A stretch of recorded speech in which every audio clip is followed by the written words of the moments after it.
Muito bem, estamos de volta com o programa de Carrinho e vamos agora para a entrevista da semana. Com sua energia marcante e presença única, a nossa convidada, ela dá vida aos momentos de emoção do Grêmio em seu estádio. Ela não foi apenas uma pioneira ao trazer sua voz e estilo autêntico aos gramados, mas também se transformou em uma referência para quem faz as coisas acontecerem com paixão e identidade. Hoje vamos descobrir mais sobre essa trajetória incrível, os bastidores da sua rotina e o caminho que a levou a se tornar quem é, a voz da Arena do Grêmio. Seja bem-vinda ao De Carrinho, Luísa Lorenz. Que prazer em ter você aqui. Oi, Cassi, tudo bem? Muito obrigada pelo convite. Eu gosto muito de participar de programas para contar um pouquinho da minha história, do que eu faço na Arena do Grêmio, como que eu cheguei aqui. Acho que isso aproxima muito as pessoas da gente, né? E faz também as pessoas entenderem que tudo que a gente faz na vida são caminhos, são processos, né? São coisas que a gente conquista, que nada é por acaso.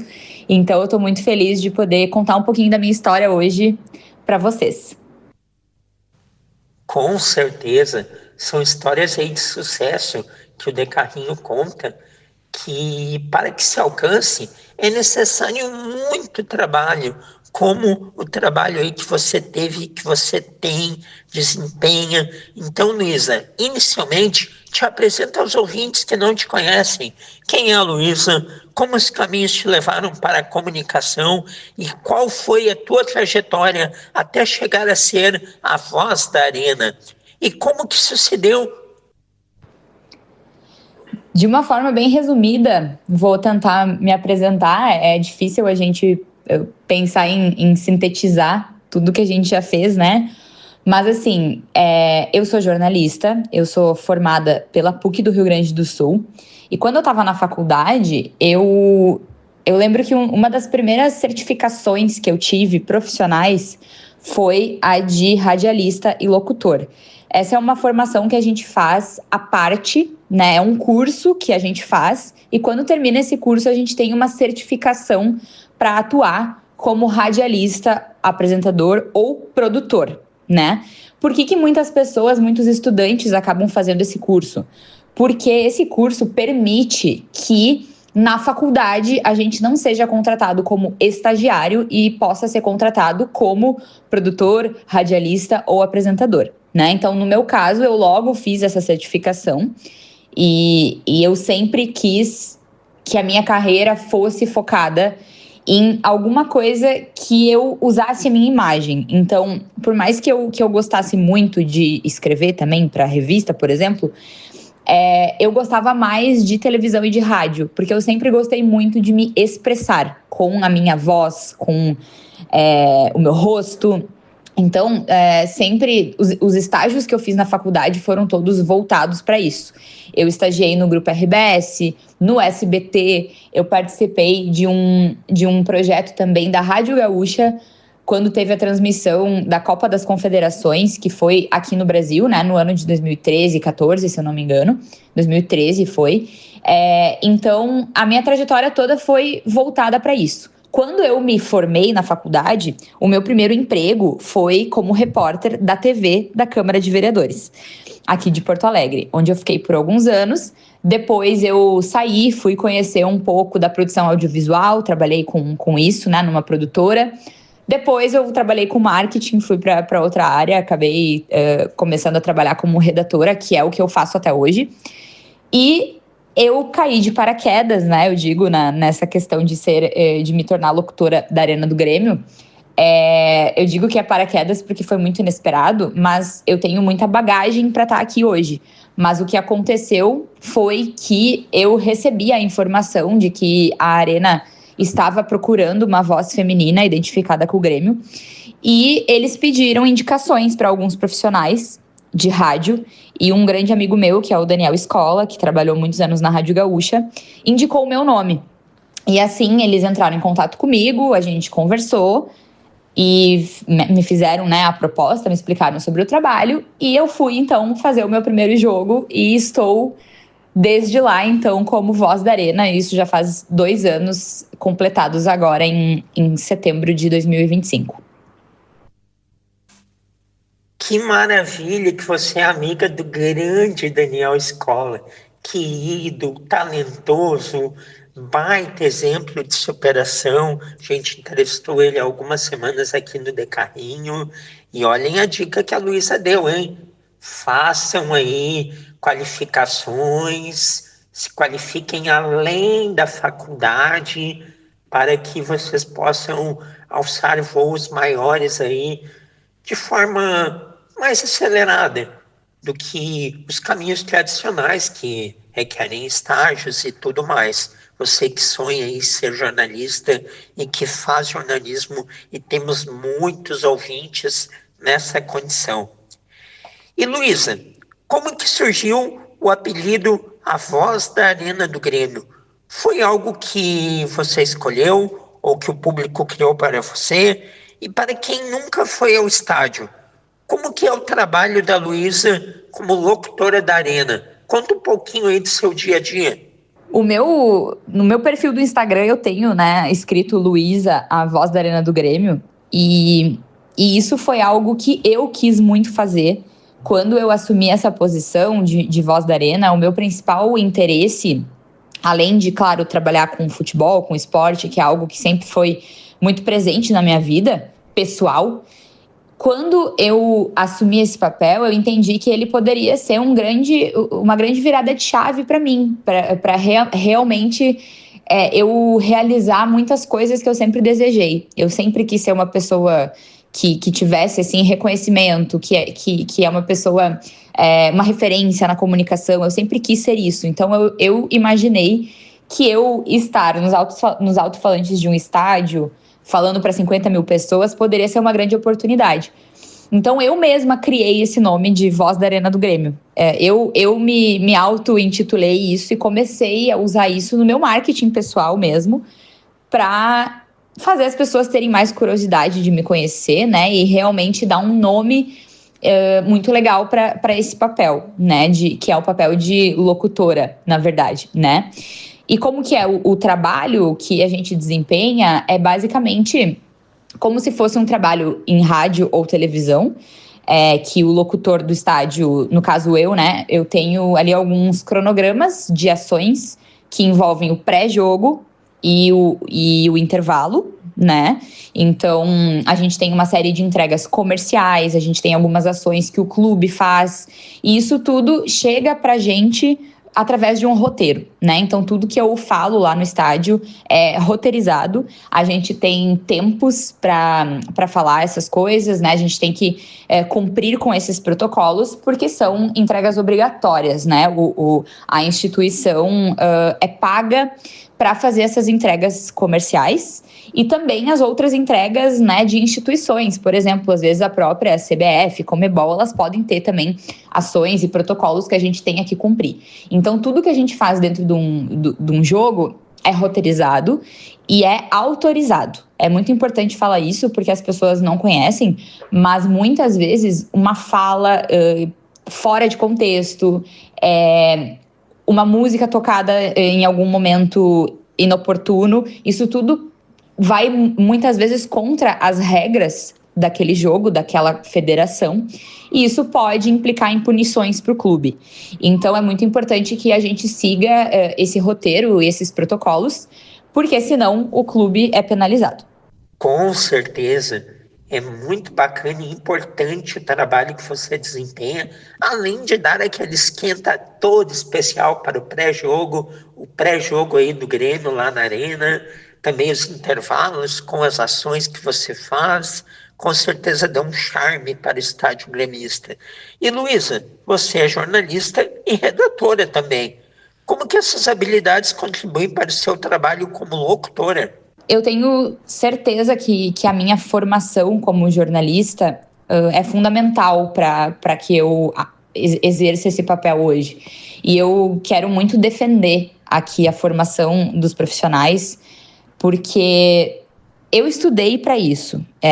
Não necessariamente estudei para falar em público, não é bem por aí. Mas eu digo assim, que a gente tem que ter essa capacidade de comunicar com as pessoas de uma forma muito clara.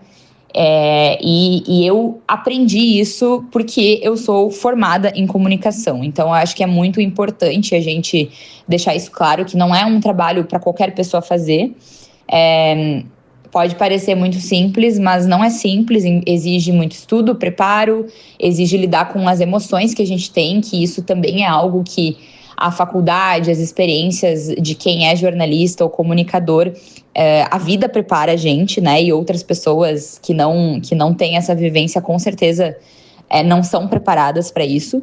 E, acima de tudo, a gente está ali no ao vivo. As coisas podem acontecer, a gente tem que conseguir segurar aquela onda, né? Caso tenham imprevistos, caso algo ruim aconteça, a gente tem que comunicar. Então, eu diria assim que ser formada em jornalismo e ser comunicadora é fundamental. Eu não veria como fazer esse papel sem ter essa formação. Eu acho que ser Voz da Arena hoje, me permitir isso, é uma consequência, né? De eu ter estudado e ter tido várias experiências que me deram credenciais para hoje exercer esse papel.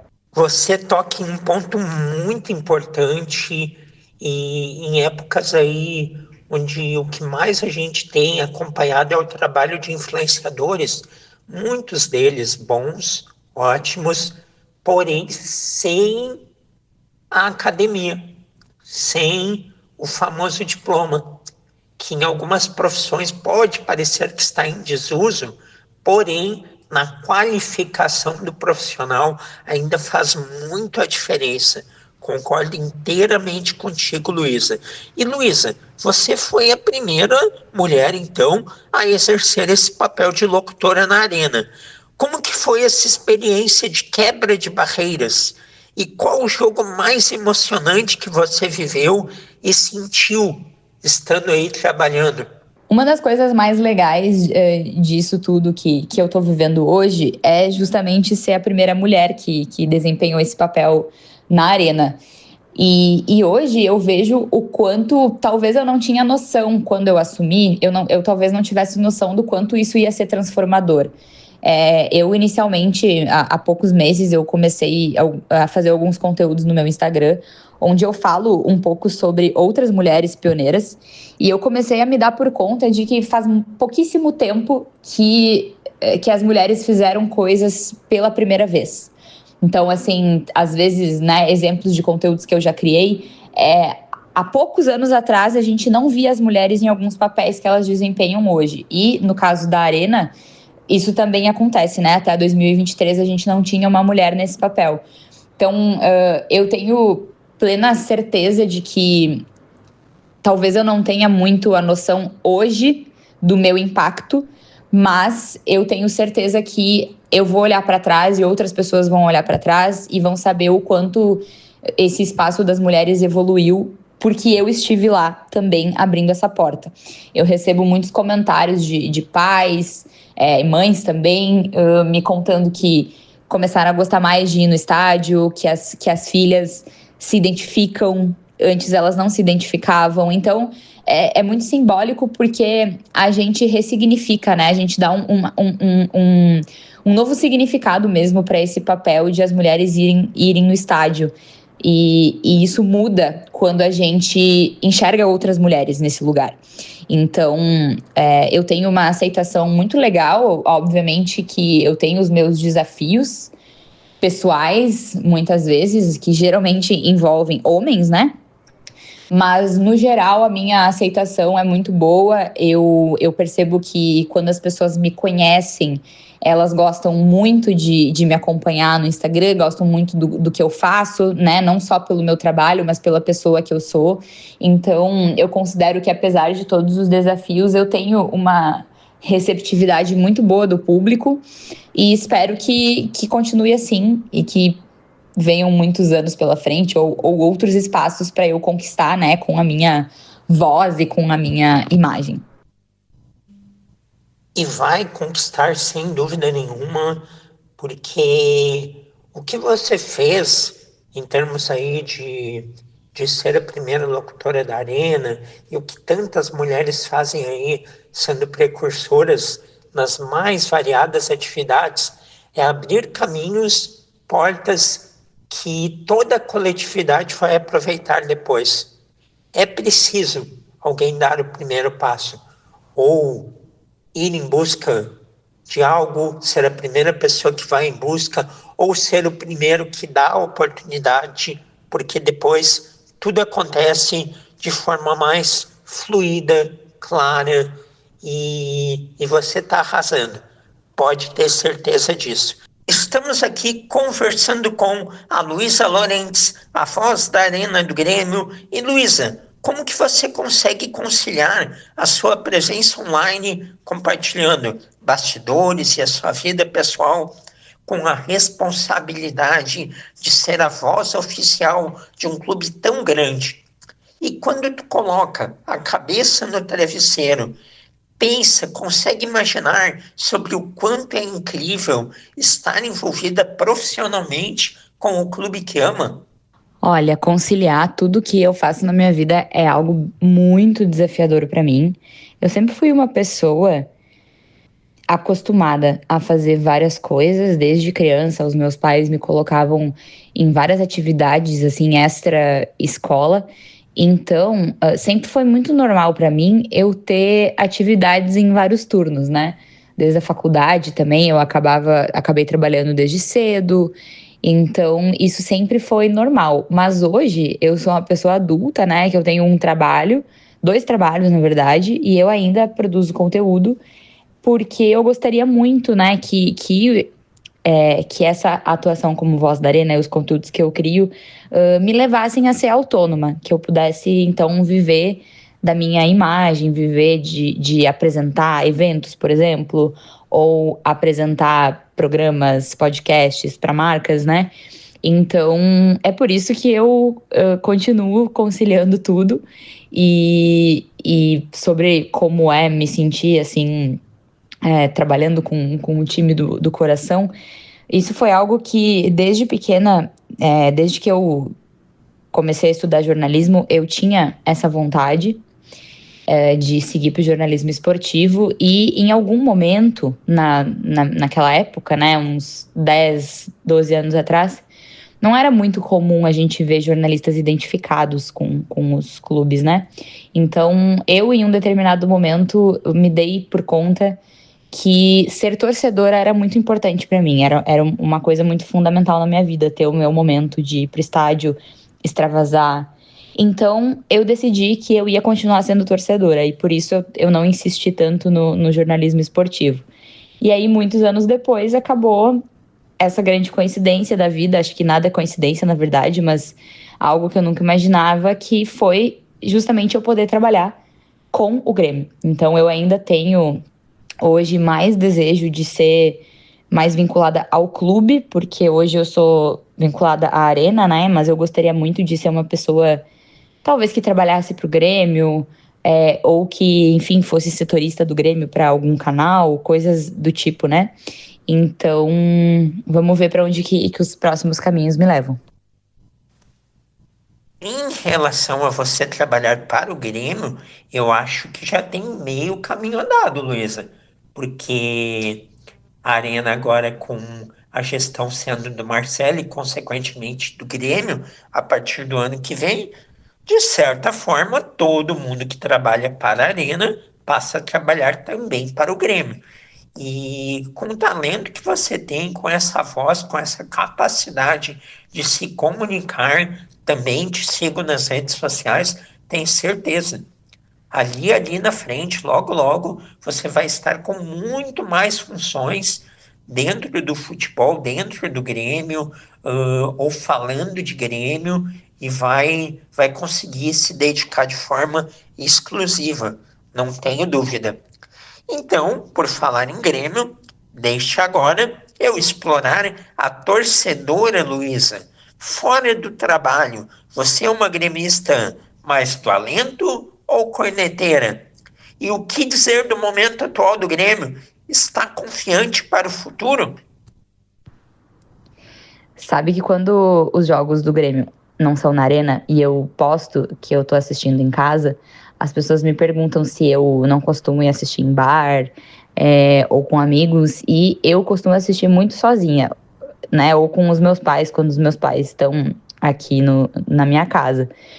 Então, a minha grande superstição é assistir sozinha, mas isso tem uma origem, porque eu sou uma torcedora bem fervorosa, eu grito muito, inclusive, em 2019, se eu não me engano, 2019 ou 20, quando o Grêmio estava disputando aquela vaga na Libertadores junto com o Palmeiras, teve aquele fatídico jogo, né, que o Grêmio ganhou lá no Allianz Parque. Eu me lembro que os meus vizinhos, eu gritava tanto que os meus vizinhos vieram ver por baixo da porta, eu vi a luz do corredor acender. E hoje em dia isso já não acontece porque eles me conhecem, mas eles escutam eu gritando bastante, então eu prefiro ficar em casa por causa disso, porque eu passo muita vergonha alheia. Como eu falei, torcer pra mim é uma coisa bem importante, é um momento muito meu, então eu não quero ter, assim, que maneirar, né, com o meu comportamento. Então, eu prefiro ver em casa por causa disso. Eu já fui mais corneteira do que eu sou hoje, acredito que muito por causa da minha função como voz da arena. Isso ganha uma outra proporção quando a gente é profissional. Mas, assim, eu às vezes, quando o Inter é eliminado, eu grito pra fora da janela, eu faço coisas do tipo, né? Mas hoje tudo eu tenho que cuidar, porque afinal eu sou uma pessoa pública, né? Então tudo pode ser mal interpretado. Com certeza, com certeza. E eu me identifico contigo, não na questão do grito, mas de gostar de olhar as partidas sozinho, no máximo com a família ali da casa, porque eu gosto de me concentrar no jogo, principalmente quando é jogo de clubes daqui, que envolve a questão emocional, Grêmio, Internacional, e que também o ângulo de análise precisa ser mais aprofundado. E, Luísa, como que você enxerga essa crescente representatividade feminina nas locuções esportivas?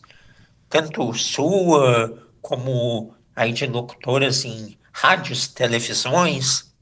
E o que você planeja para a sequência da sua carreira? Quer se especializar em algum nicho específico? Você já falou um pouquinho sobre isso? Olha, eu comentei antes já sobre essa questão de ter mais mulheres ocupando esses espaços hoje, mas ainda assim são muito poucas. Quando a gente fala de locução de estádio, a gente até tem bastante mulheres, eu mesma conheço, acho que talvez umas 10 que sejam, então é bastante. Mas é claro que comparado à quantidade de homens ainda é pouco, né? Pensando nas vozes masculinas. Eu acho que a televisão evoluiu muito na representatividade. A gente já tem hoje muitas mulheres ocupando vários papéis. E eu também comentei, né, que eu tô criando conteúdos nas minhas redes sociais para falar do pioneirismo feminino. Então eu tenho contado algumas dessas histórias. E fora isso, assim, no Rio Grande do Sul, eu sinto que a gente tem muito para evoluir ainda. Não tanto na TV, mas muito no rádio. Tem algo que me incomoda bastante quando eu escuto rádio, e eu costumo escutar jornada esportiva no rádio. Quando eu volto dos meus jogos, ou quando eu tô indo pros jogos na arena, eu sempre tô escutando rádio. E assim, eu não tenho nem palavras para descrever isso, porque realmente é um número muito baixo de mulheres. E quando elas não participam sendo protagonistas daqueles programas, né, ou de debates. Às vezes elas entram para dar alguma notícia, para falar de outro assunto. É uma participação pontual. Então, eu acho que tem muita coisa para evoluir ainda, e evoluir no sentido não só de mais mulheres ocuparem esse espaço, mas eu acho que a gente vai chegar na evolução quando homens e mulheres pensarem sobre uma função e eles imaginarem ambos os gêneros ocupando aquele papel. Eu tenho para mim que existem alguns papéis que naturalmente a gente pensa que o homem ocuparia. E isso é um reflexo da sociedade, né? Então, a gente vai evoluir quando conseguirmos imaginar sempre homens e mulheres em uma determinada função. Pois é, a gente vê isso, inclusive nacionalmente. Aqui no estado, a gente vê ainda o público feminino trabalhando na produção, trabalhando em torcida. Aí tem aquelas pessoas que abrem os caminhos, como você abriu na Arena, que é, por exemplo, a Valéria Possamay, gaúcha, que fez o jogo do Grêmio no Rio de Janeiro, cobriu, já foi um momento muito importante, mas que é esporádico ainda. Então, a gente vê também elas como protagonistas no futebol feminino, mas que ainda é tratado de forma secundária pela mídia. E nas emissoras de TV é a mesma coisa. A mulher trabalha um jogo aqui e ali, mas não é no filé mignon ainda. Então tem um longo caminho pela frente. E Luísa, se você pudesse escolher um momento histórico do Grêmio, uma vitória clássica, um título decisivo ou uma estreia aí memorável, qual que você gostaria de narrar ao vivo e por quê? Se eu pudesse escolher um momento... Bom, assim, talvez tem momentos que eu vou viver ainda, então eu gostaria muito de vivenciar o Grêmio ganhando um título grande, como, por exemplo, uma Copa do Brasil, uma Libertadores. Agora, com a Libertadores, a gente tem esse desafio de às vezes, não ser no estádio do nosso time, né, a final. Então, é um grande desafio. Acho que é muito difícil, assim, que dê certo, né, de o Grêmio avançar e o jogo ser na Arena. Então, acho que isso ficou difícil, mas mesmo que seja um título nacional, né, de renome. Agora, se eu pudesse escolher um momento, assim, que já passou, eu acho que seria o pentacampeonato da Copa do Brasil, porque eu acho que foi, por mais que a gente tenha ganhado a Libertadores no ano seguinte, né, eu acho que o penta da Copa do Brasil ele foi um momento muito simbólico pra gente, porque foi um momento de resgate dos títulos do Grêmio, né, depois de tantos anos. Então eu tenho, assim, um carinho muito especial. Eu lembro que o jogo que foi na Arena, ele foi logo depois do acidente da Chapecoense. Então, assim, a gente nunca mais vai vivenciar isso, né? Mas pensando em um momento histórico que eu gostaria de ter sido a voz, esse seria o momento. Acho que foi um momento, como eu falei, né? Que todo gremista se conectou com o Grêmio copeiro. A gente passou a ser o único time que tinha 5 títulos naquele momento, né? Hoje o Cruzeiro já tem também. Então, momento que passou, acho que seria esse. E momento que vai vir, queria muito que fosse uma Libertadores, mas acho que vai ser um pouco complicado pelo cenário que eu falei. Então, quem sabe uma Copa do Brasil, um Brasileirão, acho que é bem por aí. Virão muitos momentos históricos, com certeza, e espero que no futuro a Libertadores volte a ter decisão dentro e fora de casa, porque eu acho uma sacanagem com o torcedor isso, que é fiel, que vai em todas, está em todos os momentos e na final é impedido de estar ou precisa pagar aí quantias exorbitantes para viajar pelo continente em busca do local da final. Não acho justo. E 2016, que momento aquele, hein? Final da Copa do Brasil ocorreria em uma semana, tem o acidente da Chape, ela fica para a semana seguinte, é um jogo repleto de contornos emocionais muito fortes, e o Grêmio levanta o seu 5º título de Copa do Brasil e sai de uma fila de 15 anos. Luísa Lorentz, a voz da Arena do Grêmio, muito obrigado pela sua participação, foi um prazer enorme te conhecer, que você tenha mais e mais sucesso, abração e até uma próxima. Quero muito te agradecer, Cassi, pelo convite. Como eu falei no início, é sempre muito bom poder contar a minha história, porque é bom as pessoas verem que todo o papel que as pessoas exercem, existe uma trajetória por trás, uma trajetória, um mérito, uma história. E eu acredito que dando visibilidade para isso, eu estou dando visibilidade para o meu trabalho em outro contexto, né? Para as pessoas entenderem também que tudo faz parte de estudos, dedicação, de relacionamentos e que eu me dedico bastante para estar onde eu estou hoje e para cativar esse espaço, né? Que eu possa permanecer ali. Então, eu te agradeço muito pela oportunidade e desejo tudo de bom. Foi um prazer conversar contigo. É isso aí, o prazer foi todo nosso. Luísa Lorentz, a voz da Arena do Grêmio, foi a entrevistada desta semana aqui do programa de Carrinho.